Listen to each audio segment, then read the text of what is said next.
Muchas gracias. Bienvenidos, comunidad universitaria, académicos, estudiantes de la Universidad Autónoma de Zacatecas, Sociedad Zacatecana. Como parte de las actividades de la coordinación de la reforma universitaria, que se sintetizan fundamentalmente en el Diplomado de Actualización Profesional, los fundamentos académicos para la autotransformación de la universidad, investigación interdisciplinaria, pensamiento crítico y carácter complejo de la realidad zacatecana, así como del seminario permanente que atrae varias de las actividades, de los principios y de los postulados de este proceso de reforma universitaria. Tenemos a bien presentar una entrevista, realizar una entrevista al doctor René Ramírez Gallegos, quien tiene una fecunda trayectoria académica también en el sector público, nacido en Pichincha, Ecuador, 1975, cursó sus estudios de maestría en la Facultad Latinoamericana de Ciencias Sociales, Unidad México, un máster en Gobierno y Políticas Públicas, así como un máster en Desarrollo Económico por la Universidad de Rotterdam en La Haya. Cuenta también con un doctorado por la Universidad de Coimbra, y entre la gran cantidad de actividades dentro del servicio público destacan principalmente sus cargos como secretario nacional de Planificación y Desarrollo, así como el de secretario de Educación Superior, Ciencia, Tecnología e Innovación, ambos en el Gobierno Nacional del Ecuador durante el mandato de Rafael Correa.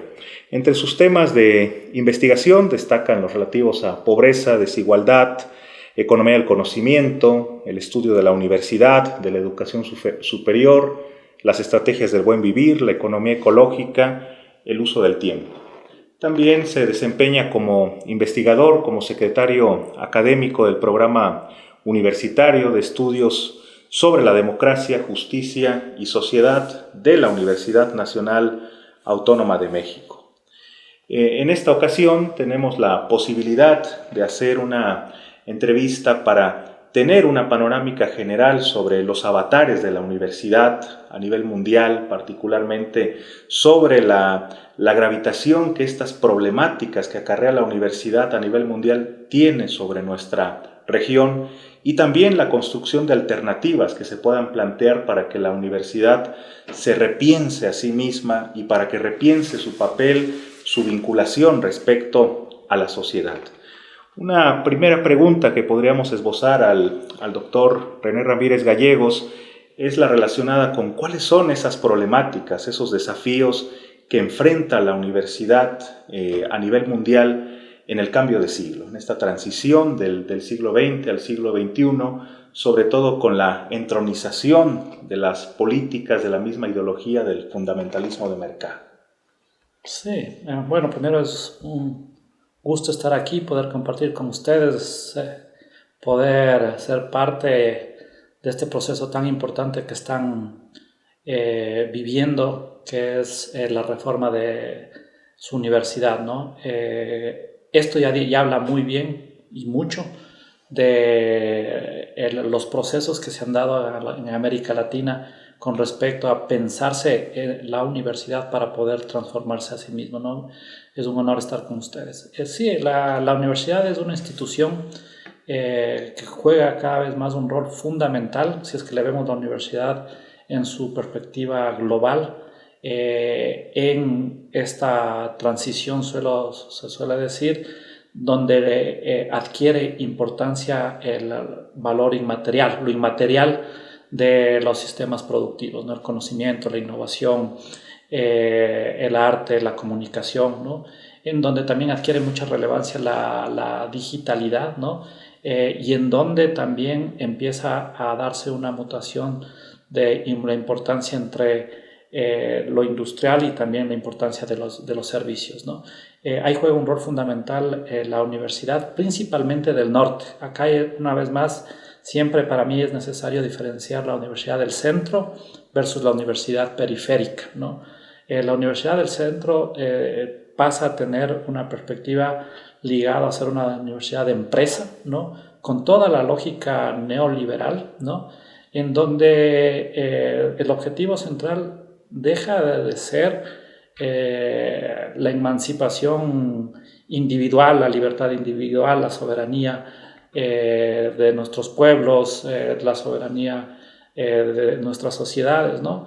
Y adquiere un rol, la función social de la universidad y de los conocimientos en el marco de la búsqueda de la rentabilidad del capital, ¿no? Yo creo que ese es uno de los temas más estructurales de esta universidad empresa, que realmente pasa a ser un cuello de botella, ¿no? Porque lo que en ese sentido lo que busca producir a muy estilo económico no es un individuo ciudadano, ¿no? Un ciudadano que se preocupa por el interés común, por la población, por buscar la paz, ¿no? Sino está articulado a todas las esferas que implican mayor rentabilidad, ¿no? Dentro del sistema. Entonces, es una función social de la universidad ligado a la guerra, no a la paz, ¿no? A la destrucción del medio ambiente, ¿no? A tener, en este caso, medios ambientes sanos, ¿no? Armónicos, ¿no? Entre la sociedad y la naturaleza, ¿no? No busca el tema de una igualdad, sino busca más bien ser instrumentos de desigualación, muchas de las veces de distinción, ¿no? Entonces, realmente un gran problema que atraviesa en este caso la universidad a nivel mundial, ¿no? Es el ser parte de un engranaje, ¿no? De un sistema global y ser instrumento de la nueva forma de generación de riqueza que se da en este nuevo momento del capitalismo vital, ¿no? Vital, en donde se construye falsamente como un medio más de generar escasez ficticia de los conocimientos, ¿no? Como siempre lo hace el capitalismo como parte de su estrategia de recuperar su tasa de rentabilidad a nivel global. Y obviamente acá tiene sus repercusiones en la universidad periférica, ¿no?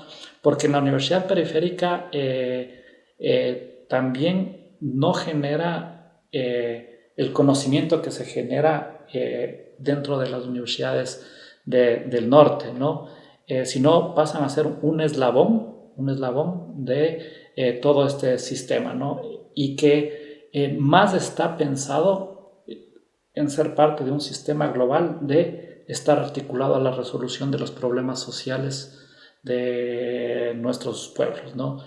No se piensa en tanto tampoco como un medio para generar el fomento de potenciar las capacidades tanto individuales como colectivas o como de los territorios en cada uno de nuestros países. Entonces, y aquí para mí un tema fundamental, lo suelo señalar, es que en ese sentido es mal entendida el concepto mismo de autonomía universitaria, ¿no? Porque la universidad ahora mismo, en este marco de esta transición, deja de tener una perspectiva de autonomía y pasa a tener una perspectiva completa, suelo decir, autárquica, porque se separa, se deslinda de los problemas sociales, ¿no? Y heterónoma, ligado a la dependencia del mercado, que en este caso es reproductor una vez más de desigualdad. Entonces, es fundamental ahí repensar la universidad en el marco de todo este sistema global mundial. Particularmente este distanciamiento, este dislocamiento entre la universidad y la sociedad, que podemos rastrearlo desde los años 80, a diferencia de décadas previas donde había un hiperactivismo, una postura más proactiva de la universidad, se llega a una postura más adaptativa, más pasiva de la universidad. ¿Qué está detrás de este retraimiento de la universidad respecto a los problemas sociales, respecto a los problemas públicos? Detrás de esto están mecanismos de disciplinamiento de una institución como la universidad, ¿no?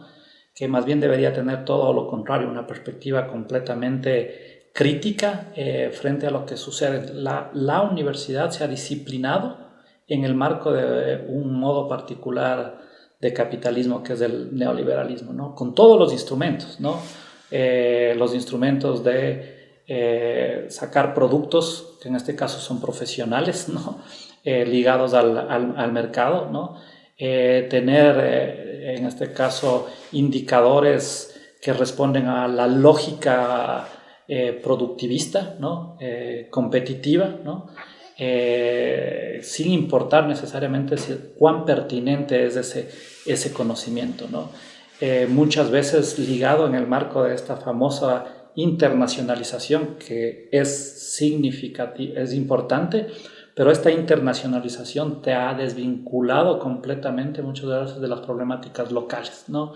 A veces puede ser más importante pertenecer a redes internacionales mundiales, que lo es también, ¿no? No hay que deslindarse que no podemos perder una mirada cosmopolita, pero estos artefactos institucionales del neoliberalismo también te han llevado a que las universidades dejen de tener un fin de transformación social, un fin de desarrollo, ¿no? Y pasen a ser parte de un engranaje dependiente de una estructura a nivel mundial en el que nos ubican los países de la periferia dentro de una jerarquía que no tiene por qué generar conocimiento, no tiene por qué producir innovación, no tiene por qué ser crítico, sino más bien tiene que ser completamente dócil, ¿no? Para que pueda en este caso servir al mismo modelo económico, ¿no?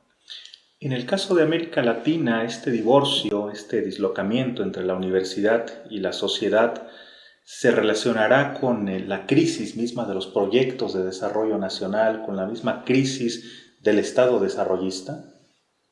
También, ¿no? También, o sea, nosotros lo que vemos es que en América Latina tuvimos un momento antes de entrar al neoliberalismo en el que tenías una perspectiva de buscar un proceso de industrialización, ¿no? Con el neoliberalismo entra en crisis este modelo económico y se busca justamente y se transforma en un hegemón a nivel discursivo de los sentidos comunes de la necesidad del aperturismo comercial, el libre mercado, el libre comercio, de las cuentas de capitales, y en donde lo que es importante ahí adquiere relevancia esto que es un dogma en economía, que tiene que ver con las ventajas comparativas. Si es que nosotros tenemos recursos naturales, tenemos que quedarnos dentro de seguir extrayendo petróleo, exportando plátano, camarones, café, cacao, etcétera, ¿no? Sin dar ese paso adicional que es justamente la generación de bienes industriales y servicios con alto valor agregado. Entonces, obviamente, si es que se interpela, ¿no? Justamente por la crítica que se le hace a ese modelo que se denominó sustitución de importaciones, de que buscó un proceso más de industrialización, ¿no? Y que se le interpeló en el sentido de no lograr superar los problemas estructurales, por lo cual era necesario ser más eficientes, focalizar más el gasto y obviamente abrirse a los mercados, ¿no? Al interpelar a eso, la universidad, que jugaba un rol fundamental en ese modelo económico, pierde su sentido y adquiere un sentido completamente marginal en la búsqueda de la construcción de un nuevo modelo económico, ¿no? Entonces, claramente está también ligado a los procesos de generación de riqueza que se han dado y cómo se insertan nuestros países dentro del sistema mundial. Muy bien. Varios autores, incluyendo por supuesto a usted mismo en algunos de sus textos, plantean este argumento de la crisis civilizatoria. Mencionaba palabras antes usted que existe una especie de subsunción de la universidad respecto a un nuevo patrón de acumulación que privilegia la generación de riqueza a partir del conocimiento y ese carácter funcional adaptativo que asume la universidad en este nuevo proceso de acumulación. Pero propiamente en esa crisis civilizatoria, ¿cuáles serían los matices? ¿Qué explicaría esa crisis civilizatoria y cómo la universidad abonó a esa misma crisis civilizatoria? Bueno, la universidad en este caso jugó un rol fundamental porque si es que el conocimiento, la innovación pasa a jugar un rol central dentro de este nuevo proceso de acumulación y la universidad pasa a jugar un rol fundamental en esa producción, en esa generación de conocimiento, en esa redistribución, sin un posicionamiento crítico frente al modelo que estamos conversando, ¿no? Realmente fue cómplice de esa crisis civilizatoria, ¿no? De esa crisis que vive la humanidad. No tuvo el posicionamiento crítico, ¿no? Para poder generar y realmente resistir, ¿no?, a ese abalanzamiento que se tuvo desde el capitalismo, para configurarse como una institución diferente a lo que pedía el propio sistema económico, ¿no? Es por eso que yo suelo decir que dentro de, quizás siguiendo a las palabras de Pablo González Casanova, América Latina resurge en este siglo XXI como la esperanza no solo de lo que sucede en nuestras democracias, sino a nivel mundial, ¿no? Y viene justamente esa posibilidad de generar alternativas, luego que se hablaba del fin de la historia, ¿no?, de las resistencias innovadoras que se dan en los procesos sociales, ¿no? Y la universidad en América Latina queda a espaldas, ¿no? Le da la espalda a esos grandes movimientos sociales, ¿no?, que generan estas innovaciones para interpelar, ¿no?, los grandes problemas civilizatorios, ¿no? Quizás con mucha arrogancia, incluso podríamos decir, ¿no? En el que se da procesos de menosprecio a otro tipo de saberes, ¿no? Entonces, creería yo que justamente uno de los temas fundamentales es volver a recuperar, a que la universidad recupere ese rol protagónico en tanto institución que busca interpelar a los grandes problemas de la humanidad, ¿no? Y no puede ser bajo la misma vía, el mismo mecanismo que te dice el propio sistema económico, ¿no? Tiene que ser completamente creativo, ¿no? En el caso, además de América Latina, sucede un tema particular que nunca dejó de tener una perspectiva completamente napoleónica el sistema universitario, de que lo más importante era transmitir el conocimiento, no generar un conocimiento nuevo, ¿no? En el marco, obviamente, de un modelo económico que, bueno, esto ha sido muy trabajado en América Latina, que podría denominarse desde el colonialismo interno, ¿no? Yo le suelo llamar a veces como estos procesos frente a los capitalismos que siempre es parasitario. En el caso de América Latina es un capitalismo predatorio porque ni siquiera se da cuenta que tiene que cultivar para generar la demanda para su propia sobrevivencia, no como es el capitalismo del norte, que sí es parasitario, pero sí genera los mecanismos para fomentar, en este caso, su reproducción, ¿no? Aquí, en cambio, en América Latina tenemos una élite, un modelo económico que no le interesa eso, sino más bien le gusta acumular a través de desposesión, te diría Harvey, para, en este caso, desacumular y enviar estos recursos al primer mundo, en el mejor de los casos estar dentro de una cadena de valor mundial, pero si no en una perspectiva completamente del sistema especulativo financiero, ¿no? No es menor que América Latina en este mismo momento sea el continente con mayores ahorros en paraísos fiscales de todos los continentes del mundo, ¿no? Es una práctica sistemática, ¿no? Entonces, en ese marco, la universidad juega un rol reproductor, en este caso de desigualdades, ¿no? Y en muchos casos también de distinción cultural, cuando realmente lo que siempre en un buen momento de América Latina la universidad jugó un rol completamente crítico, completamente democratizante, interpelando a los graves problemas sociales que tenían nuestros pueblos, ¿no?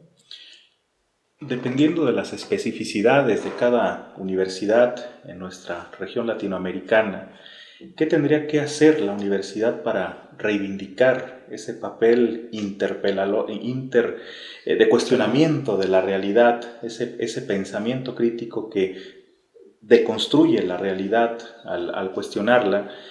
¿Qué se tendría que hacer desde dentro de las universidades para retornar a esa perspectiva activa de las universidades? Bueno, un primer punto, y eso me parece fundamental, lo que está viviendo y haciendo en este caso la Universidad Autónoma de Zacatecas, saber que se tiene que cambiar, ¿no?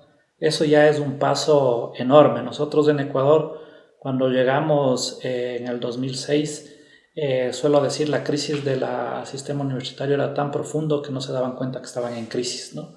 Pero no por la crisis de el estrangulamiento que generó el neoliberalismo, los gobiernos hacia las universidades, al quitarles presupuesto, a través de diferentes estrategias institucionales, culturales, sociales, comunicativas y obviamente económicas, ¿no? Sino también darse cuenta de que eran poco, y yo diría nada, críticas con lo que estaban haciendo frente a la misma sociedad, ¿no?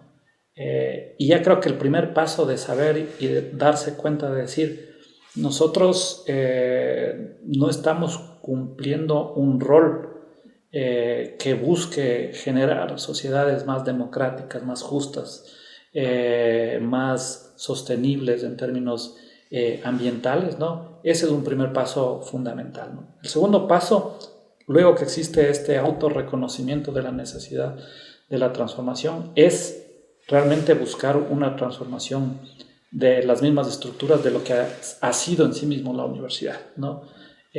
Porque podemos generar la misma universidad que teníamos antes, pero eso no es suficiente, ¿no? Si es que realmente queremos interpelar a la propia crisis de la civilizatoria que hablamos, ¿no?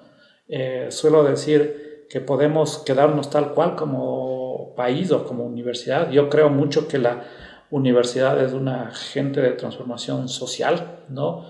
Que es fundamental por eso que sea autocrítica y que se pueda transformar a sí misma, ¿no? Para transformar en este caso a la sociedad. Pero si es que sigue tal cual como está, va a profundizar la crisis. Pero también puede buscar simplemente ser lo que es la Universidad del Norte, la Universidad del Centro, que eso es entrar dentro del mismo sistema que ha llevado a la crisis civilizatoria, ¿no? Y existe una tercera vía, que es la necesidad de sí, efectivamente, achicar estas brechas, porque necesitamos más profesores, más investigación, necesitamos en este caso más tecnología, etcétera, pero cambiando lo que suelo decir la matriz cognitiva de la misma universidad, ¿no? Entonces eso implica entrar en un debate de los mismos principios reguladores de la universidad, ¿no? Para a través de ser crítico, buscar su propia transformación para que no sea más de lo mismo o no sea igual a algo que también es parte de un sistema que genera el propio problema, ¿no? Ahí podemos hablar de algunas temáticas. Señalaba una es el tema claramente de romper la lógica colonial de la universidad, ¿no? En el sentido de buscar diálogo de saberes, de ecologías, de igualdades epistémicas, ¿no?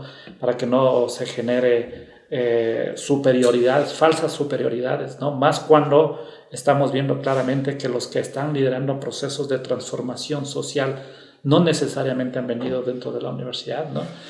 Ahí me gusta mucho el concepto de Boaventura de Sousa Santos, que es necesitamos en este sentido marcos teóricos no de vanguardia, como fue en un cierto momento la universidad, sino de retaguardia, que acompañen a los procesos sociales, que son los que realmente están interpelando los graves problemas civilizatorios que viven nuestros países, el mundo en general, y también nuestros países. Entonces, si es que se está interpelando, por ejemplo, a través de los movimientos ecológicos al extractivismo o al tema de los problemas ecológicos que se tienen frente al consumo, etcétera. Bueno, se proponen conceptos como los derechos de la naturaleza, ¿no? Bueno, ¿qué implica la concreción de los derechos de la naturaleza, ¿no? Eso implica un amplio debate dentro del sistema universitario que no solo es en términos de la generación de ideas, las propuestas de políticas públicas, las propuestas de normativas, sino también las propuestas de, por ejemplo, cierto tipo de tecnologías que ayuden a que este derecho se pueda cumplir, ¿no? Se pueda garantizar, ¿no? Entonces, claramente es necesario trastocar las estructuras mismas de la universidad para que en ese marco puedan ser útiles, algo que cerrados los ojos todo el mundo ve, ¿no? Que es necesario cambiar nuestras sociedades porque son injustas, antidemocráticas y están acabando con la naturaleza, ¿no? Y obviamente patriarcales, ¿no? Eso es fundamental señalar que también eso implica, quizás hay dos segundos, es qué implica una episteme feminista en el marco de una transformación universitaria, que es completamente diferente. Aquí los movimientos feministas en América Latina son fundamentales y están interpelando epistémicamente a la sociedad cuál es la matriz cognitiva patriarcal, ¿no? Entonces, la universidad no puede quedarse a espaldas de este debate que se está dando en la sociedad a través de los movimientos sociales. La coordinación de la reforma universitaria de nuestra universidad tiene como uno de sus principios fundacionales el reivindicar la noción de compromiso social, el revalorar, el cuestionar también esa decadente relación universidad-sociedad modelo de desarrollo. Desde su perspectiva, como una universidad latinoamericana, pensemos en esta, la de Zacatecas, podría reivindicar esa noción de compromiso social. Bueno, a través de muchos mecanismos, ¿no? Pero primero es el tema de tener una universidad que sea pertinente, ¿no? A las necesidades locales, en este caso de Zacatecas, ¿no? Que sea pertinente también a esas capacidades que existe dentro de Zacatecas, ¿no? Pertinentes en términos de potenciar esas capacidades, ¿no? Pero si es que tenemos una universidad que es completamente ajena a esa problemática, ¿no? Por eso es importante debatir cuáles son los grandes problemas sociales que atraviesan los territorios para en ese marco también pensar la universidad, ¿no? No es que pensamos la universidad como una ingeniería institucional, ¿no? A ver, instrumental, ¿no? Al estilo de lo que hace el Banco Mundial o el Fondo Monetario Internacional en pensar un cierto tipo de Estado que tienen cierto tipo de características, ¿no? Eso realmente sería un tema problemático, ¿no? Para mí debería reflexionarse muy claramente cuáles son esas grandes problemáticas sociales, ¿no? Que se tienen. ¿Cuáles son también, en el caso, aquí es un tema que también hay que ver las diferentes historias. En el caso de Ecuador, quizás visto retrospectivamente podría señalar que era más fácil pensar la reforma universitaria porque lo primero que hicimos es definir qué tipo de sociedad queremos a través del pacto constitucional, ¿no? Entonces, en el marco de ese pacto constitucional, nosotros podríamos decir, necesitamos esta universidad para constitucionalizar la sociedad. Entonces, por lo tanto, podemos pensar qué tipo de institución necesitamos, ¿no? Aquí, por lo tanto, no puede ser un debate que se encierre a las cuatro paredes de la institución, ¿no? Sino tiene que ser pensado justamente a través de un proceso amplio de debate público, ¿no? Que también permita generar al menos cierto tipo de acuerdos, ¿no? Para en el marco de esos acuerdos sociales también pensar la propia reforma universitaria, ¿no? Y esto implica saber por dónde pasa la necesidad de garantizar derechos, por ejemplo, por dónde pasa la necesidad de generar nuevas estrategias de desarrollo, ¿no? Del propio territorio a nivel local, o por qué no, de cómo a través de la localidad de Zacatecas se puede pensar en lanzar disputas de mayor alcance a nivel nacional, ¿no? Lo complicado acá es que al no necesariamente existir desde un proceso social amplio que si bien se está dando para mí a partir del 2018 realmente una alternativa, porque antes solo había alternancia democrática sin alternativas. Ahora existe una alternativa dentro de esa alternancia. Si bien se está dando, todavía no está muy claramente definido cuál es ese horizonte, ¿no? Pero claramente no es el que existía, ¿no? Claramente no es un horizonte de un modelo de desarrollo ligado al tema de los tratados de libre comercio, al tema de exclusivamente el extractivismo o al tema de simplemente la articulación de procesos de industrialización a través de las maquilas, ¿no? Entonces eso claramente ha llevado a la situación que vive México, ¿no? Entonces en ese marco se pueden lanzar también, por eso creo que no tiene que ser un debate al interno exclusivo de la universidad, se pueden lanzar grandes debates públicos sobre qué tipo de territorialidad se necesita para Zacatecas en su estrategia de desarrollo y buscar amplios consensos con los otros actores, tanto sociales como políticos, como económicos, ¿no? Que le permita también repensarse la universidad.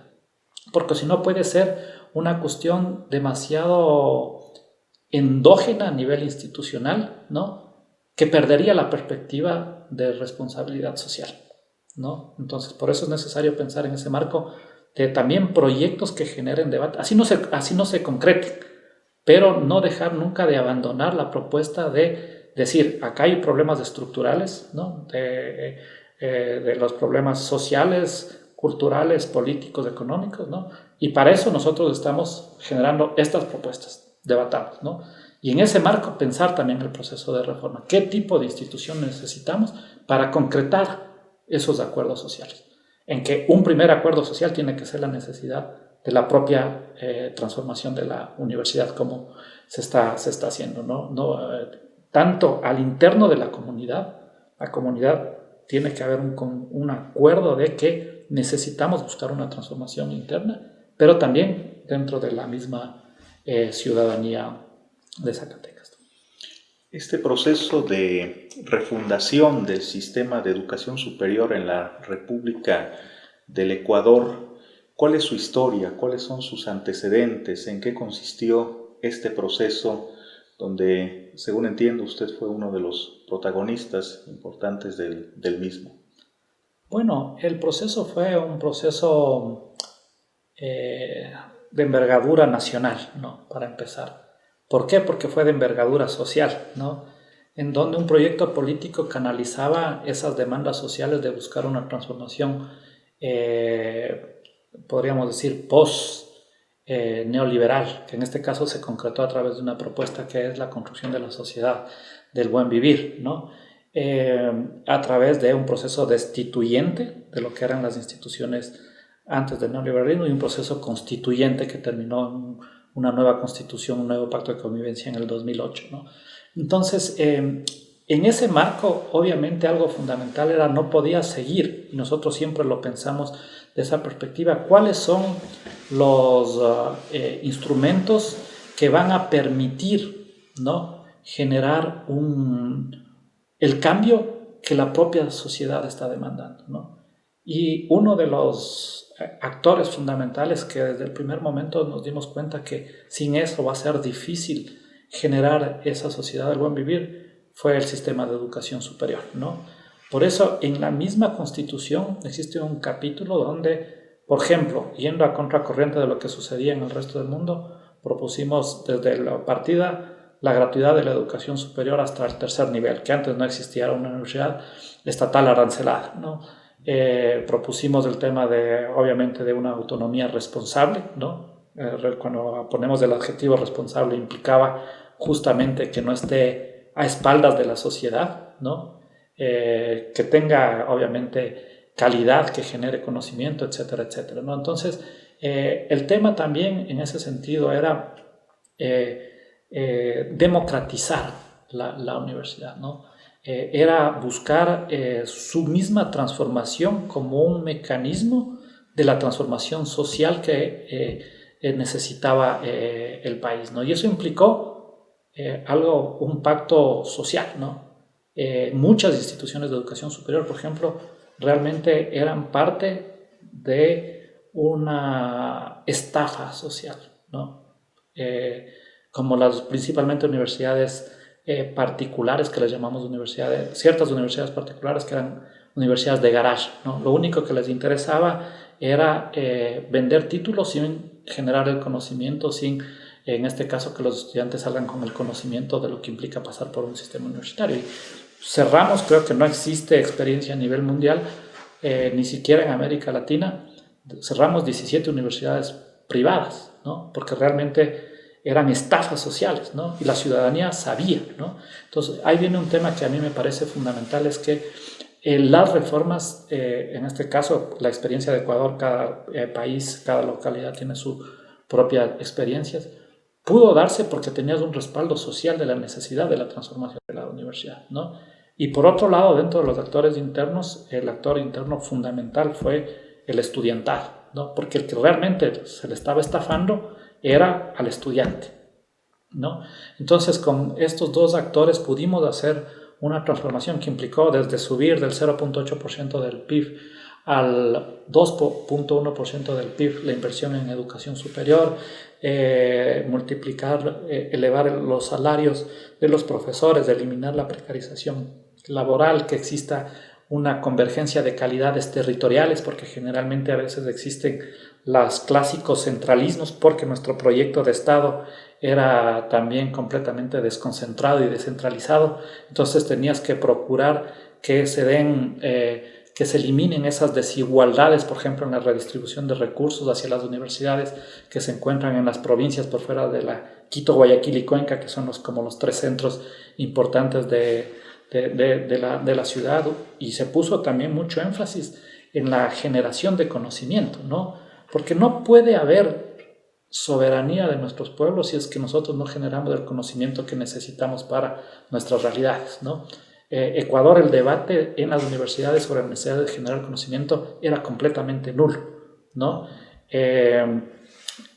Acaba de salir una investigación que en los últimos 100 años de producción científica del Ecuador, el 85% se produjo a partir del 2011, cuando empezamos el proceso de reforma, ¿no? Porque es importante generar ese conocimiento. El problema es que no sea un conocimiento que sirva para la acumulación de capital de grandes transnacionales, sino que esté en función de una vinculación a nivel social. Y obviamente estaba ligado, ¿no? Yo también antes fui ministro de Planificación y Desarrollo, al Plan Nacional para el Buen Vivir, ¿no? Entonces sabíamos cuáles eran, de cierta manera, las grandes apuestas que estábamos haciendo, ¿no? Y buscábamos en ese marco una reforma universitaria que esté acorde a dar esa disputa por esa construcción de esta democracia más participativa, deliberativa, mayor sostenibilidad ambiental, garantía de derechos y obviamente también generar nuevos patrones de acumulación, ¿no? Como horizonte de largo plazo, ¿no?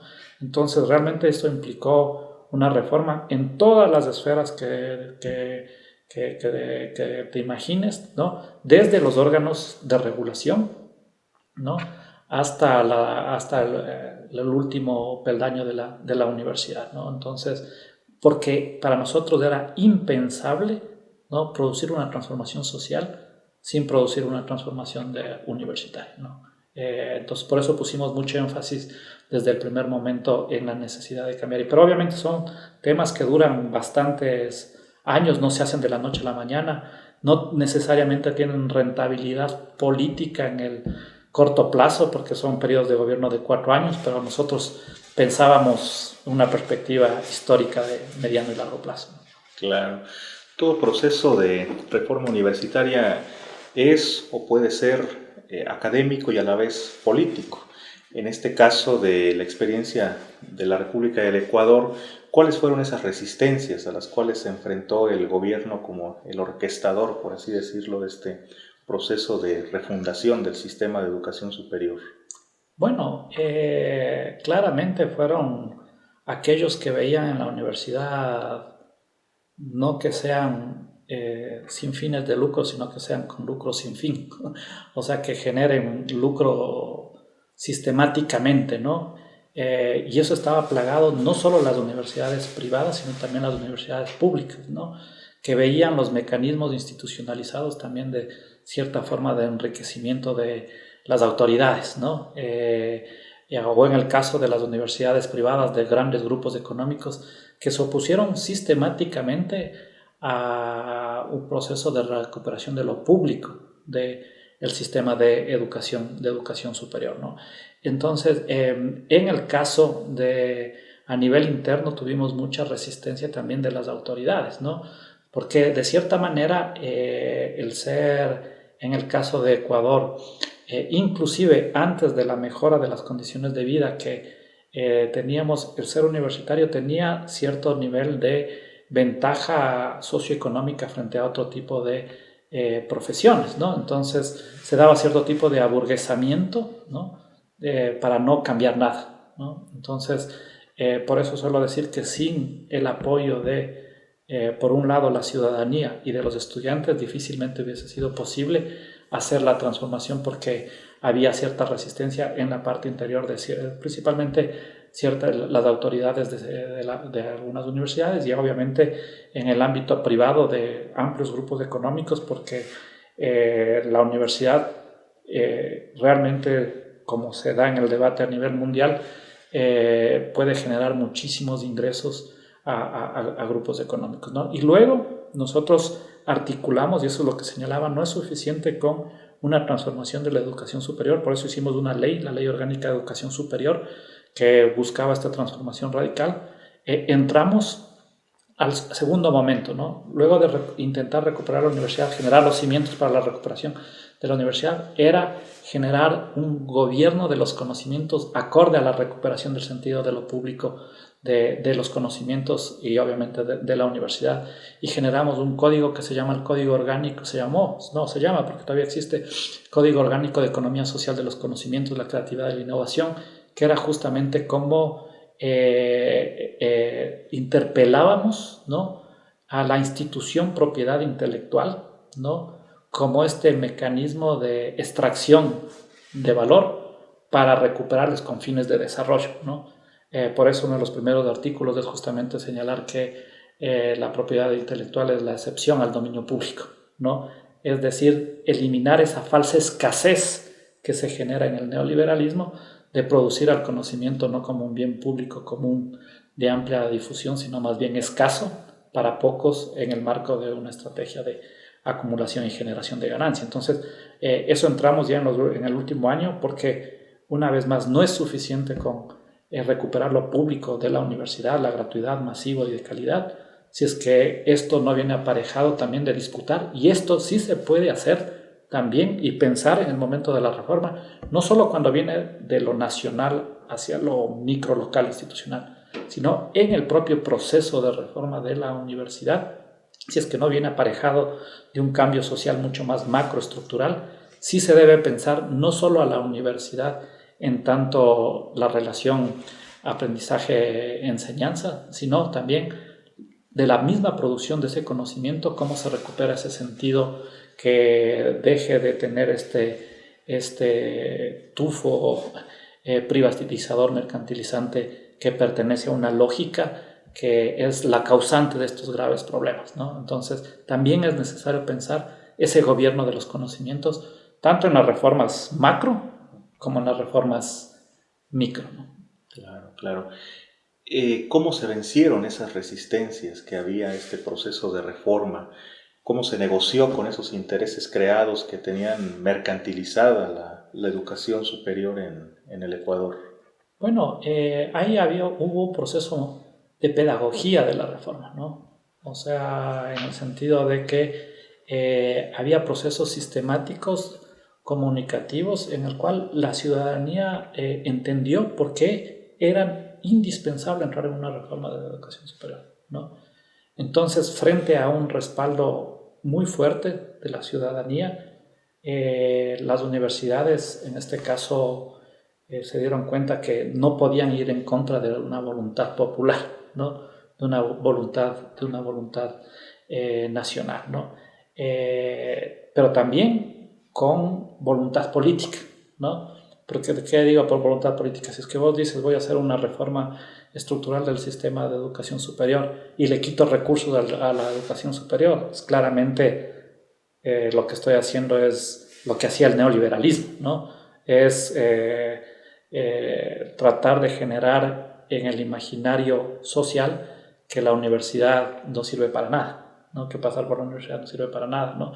Entonces era más bien para generar procesos de la universidad pública, ¿no? Para generar procesos de privatización. Nosotros lo que hicimos es inyectar una cantidad de recursos enorme, ¿no? Inclusive teníamos un 20%, 25% de su ejecución presupuestaria, porque dijimos tiene que venir aparejado con recursos, con mejoras salariales, ¿no? Con eliminación de precariedad. Entonces, eran señales concretas que dábamos, ¿no? Que no queríamos una reforma universitaria al estilo neoliberal para privatizarlo, ¿no? Sino queríamos la recuperación de una universidad estatal porque necesitábamos como instrumento de cambio social, ¿no? Entonces, claramente la pedagogía que se hizo fue fundamental, ¿no? En esta construcción de los sentidos comunes de por qué la universidad tiene que jugar un rol fundamental en una transformación social, ¿no? Y ahí, y también cuando había que tomar decisiones, ¿no? No tembló la mano, ¿no? No nos tembló la mano porque no es fácil cerrar 17 universidades con todo el poder económico que está detrás de estas universidades, ¿no? Dimos algunas oportunidades, se evaluó por 3, 4 años consecutivos y les dijimos, si es que ustedes no se ven mejoras, ustedes van a ser cerradas, ¿no? Entonces, en ese momento, por ejemplo, no creían que íbamos a ser capaces de hacerlo. Igual lo hicimos, ¿no? Hicimos y además con un plan de contingencia para los estudiantes, para que no se queden por fuera del sistema universitario. ¿Y cómo? Ahí a través de una amplia mesa de consenso, de diálogo con las otras universidades, para que se genere nueva oferta para esos estudiantes que se quedaban sin estas universidades, ¿no? Entonces eso implicó también inyectar otra cantidad de recursos a través de este plan de contingencia. Entonces hacer creíble implica también concretar lo que se dice que se va a hacer, ¿no? Y que se vea que no es para perjudicar, en este caso, a los actores del sistema ni a la ciudadanía, sino es más bien para beneficiarlo, ¿no? Entonces tiene que haber un proceso de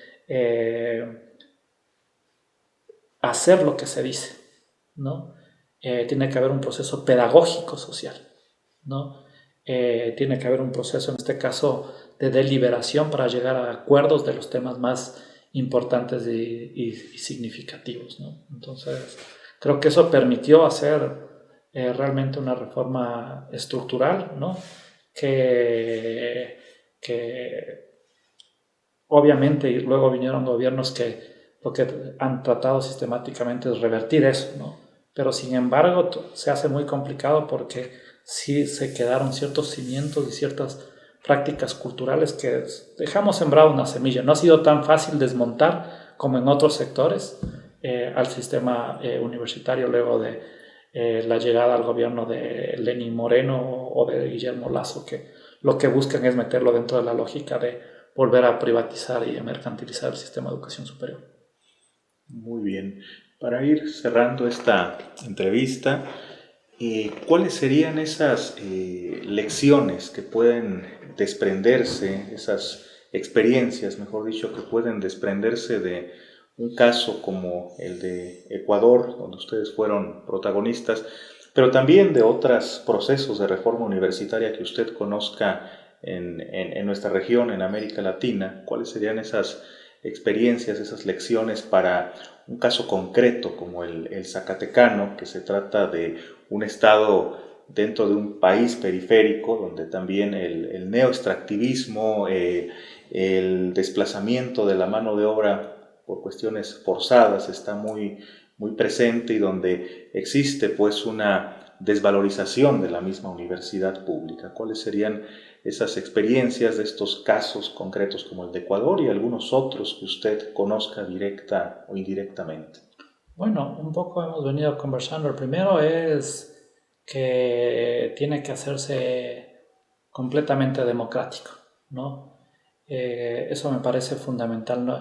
No puede hacerse a espaldas de la ciudadanía, ¿no?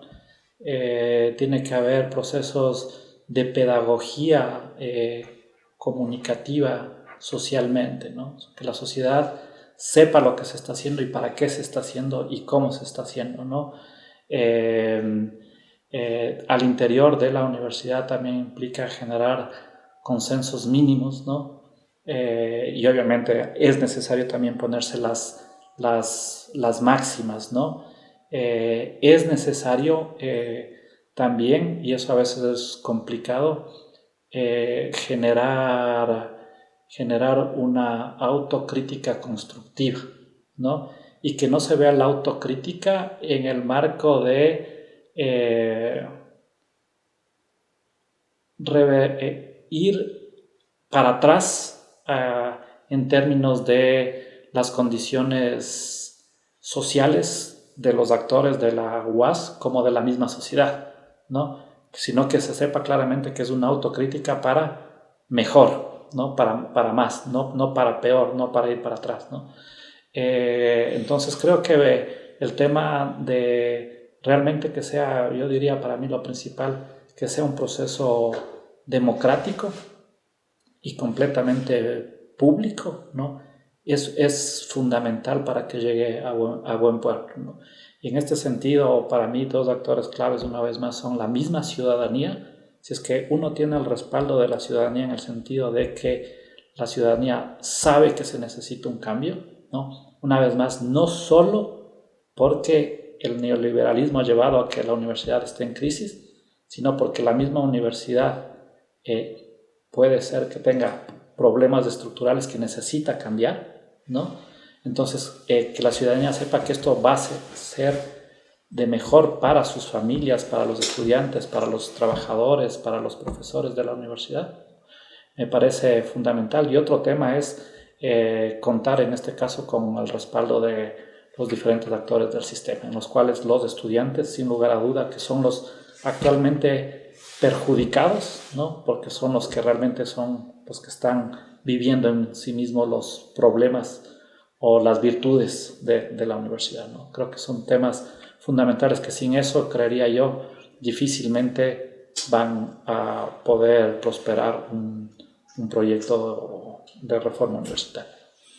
Muy bien. Cabe destacar que el doctor René Ramírez Gallegos cuenta con varias publicaciones especializadas, entre las que destacan La Gran Transición, otro libro pertinente precisamente para este proceso que emprende la Universidad Autónoma Metropolitana, Transformar la Universidad para transformar la sociedad, y que recoge pues también en parte esas experiencias de desempeño dentro del sector público. Entonces sirva esta entrevista para iniciar esta experiencia que vamos a denominar Voces para la Reforma Universitaria, donde estaremos entrevistando a académicos que visiten la Universidad Autónoma de Zacatecas con la finalidad de aprender de esas experiencias, de esas reflexiones, de ese esfuerzo que ellos hacen por estructurar una teoría y política de la nueva universidad pública. Entonces agradecemos al doctor Ramírez Gallegos su presencia en nuestra universidad y por supuesto en esta